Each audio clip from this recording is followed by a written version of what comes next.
दीपक की आकृतियाँ अलग अलग प्राप्त होती हैं। इस दीपक की आकृतियाँ आप देखें ध्यान से, इसमें एक साथ कई आकृतियाँ आ चुकी हैं। उसका कारण ये होता है कि हम जिस देवता की आराधना करते हैं उस देवता के सारे गण विराजमान हो जाते हैं। तो ये आकृतियाँ जब आपका 4th या 5th चक्कर जागृत होना शुरू हो जाता है तब ऐसी आभा बननी शुरू हो जाएगी।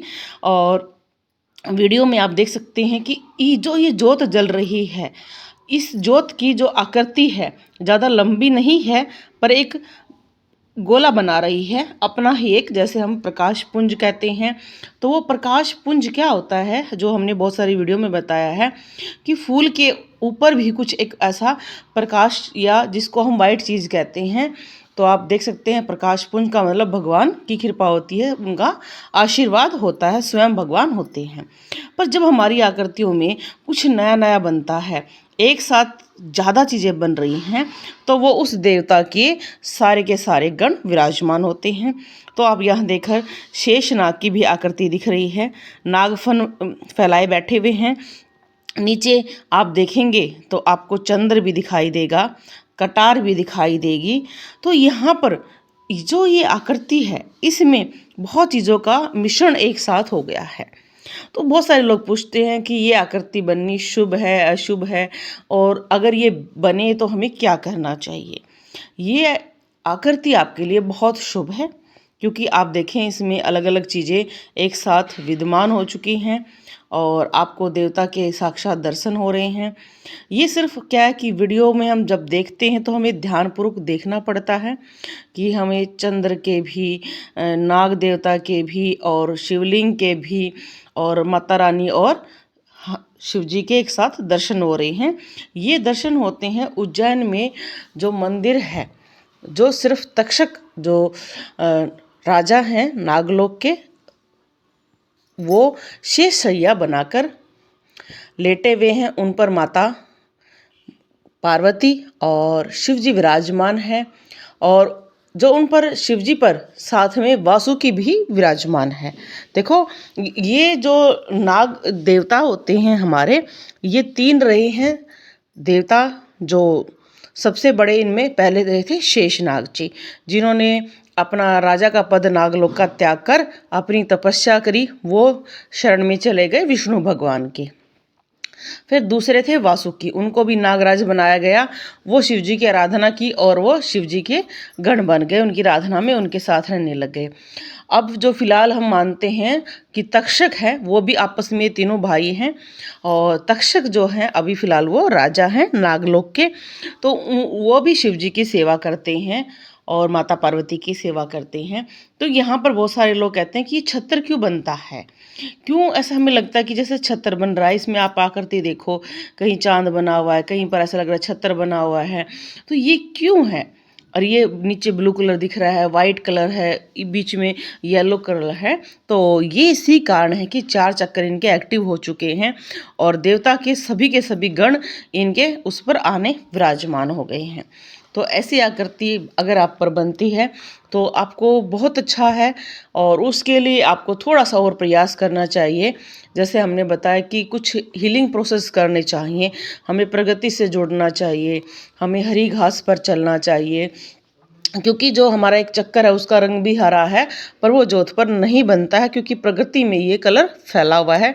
तो उसकी जो हमें ऑरा है, कॉस्मिक एनर्जी है, वो हम ग्रहण करेंगे प्रकृति के द्वारा। हमारा शरीर 5 तत्वों से बना हुआ है, तो पांचों के पांचों तत्व हमें हीलिंग देते हैं, हमें बहुत सारी चीज़ें हीलिंग देती है, प्रकृति हीलिंग देती है। तो उस हीलिंग को भी प्राप्त करना चाहिए। तो उस हीलिंग को प्राप्त करने के लिए पहले जल तत्व से हमें अपने सर पर जल की धारा, जब आप नहाते हैं जल की धारा का निरंतर कम से कम 10 जो हम पानी के मग्गे होते हैं अपने ऊपर डालें, एक धारा के रूप में डालें उसको, और जय गंगा मैया का जाप करें। फिर जो हम पृथ्वी तत्व है वो कैसे लेंगे, तो पृथ्वी तत्व हम लेने के लिए हरी हरी घास पर चलेंगे। सुबह हम चल सकते हैं और उससे हमें वाइब्रेशन और जो कॉस्मिक एनर्जी हमें पृथ्वी की प्राप्त होगी, उससे हमारे चक्कर बहुत जल्दी जागृत होंगे, हमारा स्वास्थ्य बहुत अच्छा रहेगा, हमारे जो अनुभव हैं वो बहुत अच्छे शुरू हो जाएंगे। या जो भी हमें जैसे चक्रों पर हमें क्या होता है, कई बार ऐसे रहनी पीड़ा होनी शुरू हो जाती है। कई कहते हैं हमारे एक पैर में दर्द हो गया, हाथ में हो गया, सर में दर्द हो गया, मतलब अलग अलग अनुभव है अलग अलग भक्तों को। तो उनको कंट्रोल करना, कैसे आप हीलिंग देंगे प्रकृति के द्वारा। यहाँ पर कोई आपको ऐसी बात नहीं बताई जाएगी जो आपको नेगेटिव लगे या आपको लगे कि इससे तो हमें कोई भी हानि हो सकती है। ये हम सिर्फ आपको एक बिल्कुल नेचुरल थेरेपी से बता रहे हैं। तो हम ऐसे लेंगे। फिर हमें हमारी जो सुबह की वायु और शाम की वायु किसी खुले में आपको प्राणायाम करना है। कपालभाति करो, उससे जितनी आप शुद्ध हवा को अपने अंदर ग्रहण करेंगे तो आपका वायु तत्व अच्छा होगा। वायु तत्व अच्छा होगा, आपके चक्रों को हीलिंग मिलेगी। जो आपके शरीर में दर्द बनना शुरू हुआ है उसमें काफ़ी हद तक आराम मिलेगा। फिर जो जैसे हम भोजन ग्रहण करते हैं, उस भोजन में भी हमें इस बात का ध्यान रखना चाहिए कि जब हमारे चक्कर जागृत हो रहे होते हैं तो पूजा हमें खाली पेट करनी चाहिए, कुछ योगासन करने चाहिए। और ऐसे ऐसे कुछ चीज़ें होती हैं जो हम बहुत, देखो ये चीज़ें जो मैं आपको बता रही हूँ, ये आप कोई भी अगर बुक खरीदते हैं कुंडली जागरण कैसे करें, कैसे आपको मदद करेंगे, ये उनमें सब में मिलेगी। बट ये है कि आज हम अपने शास्त्र या बुक रीडिंग में विश्वास नहीं करते हैं या पढ़ने का टाइम नहीं है, इसलिए हम थोड़ी थोड़ी बातें आपके लिए लाते हैं और दीपक के माध्यम से आपकी शक्तियों को देखकर वो हीलिंग्स प्रोसेस आपको बताने की कोशिश करते हैं। फिर जो हमारी प्रकाश है, मैंने प्रकाश के ऊपर आपको बताया है कि हीलिंग का सबसे स्ट्रॉन्ग पॉइंट प्रकाश होता है। हमारे चक्रों में भी 7 कलर बनेंगे, जो होते हैं 7 चक्रों में 7 कलर होते हैं। रेनबो में भी 7 कलर होते हैं। 7 कलर को लकीस्ट कलर कहा जाता है वर्ड का। आप मेरी ये वीडियो देख भी सकते हैं कि 7 नंबर काफ़ी मैजिकल नंबर माना जाता है। तो 7 कलर हैं। अब हमें हमारी शरीर की हीलिंग के लिए, हमारी कुंडली जागरण के लिए, हमारी भक्ति को आगे बढ़ाने के लिए 7 कलर चाहिए। और वो 7 कलर हमें कहाँ से मिलेंगे? प्रगति से मिलेंगे।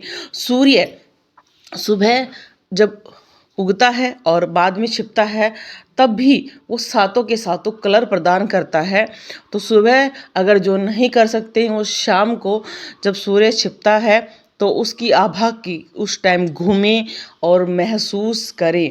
क्योंकि बहुत सारे जो संस्थाएं हैं हमने वहाँ पर देखा है कि वो उस चक्कर को हीलिंग देने के लिए उस कलर के लाइट लगा देते हैं, लाल लगाएंगे, पीला, हरा, नीला। पर मैं मानती हूँ प्रगति से बड़ा कोई हीलिंग आपको देने वाला नहीं है। इसलिए चक्रों को बैलेंस करना, आपके दीपक में आकृतियाँ बन रही हैं, अनुभव शुरू हो गए हैं। और आपका गुरु नहीं है, गुरु है तो कोई बात नहीं है, ज़रूरी नहीं है कि हर किसी का गुरु इस चक्रों के बारे में बता पाए। ये चीज़ें ऐसी होती हैं कि जो हम अपने, जो हमारी जनरेशन है वो इन चीज़ों को नहीं ज़्यादा पढ़ती है। तो इस चीज़ में कोई चिंता की बात नहीं है। अगर आपके गुरुजी ये बातें नहीं बताते हैं तो इस चीज़ में आपको ये मत नहीं सोचना चाहिए कि हमारे गुरुजी को कुछ नहीं आता, ये है वो। ये सिर्फ क्या है कि हमारी पुरानी पद्धति हैं, उनको किसने किस तरीके से वे ऑफ प्रेजेंटेबल किया है, वो अलग अलग सबका तरीका है। तो आप अपनी हीलिंग प्रोसेस को बढ़ाएं और प्रगति से जुड़ें। हम प्रगति से कट गए हैं। हम अब जब भी किसी के पास जाते हैं, योगाभ्यास सिखाते हैं, तो कमरे में बंद अगर कोई योगा करते हैं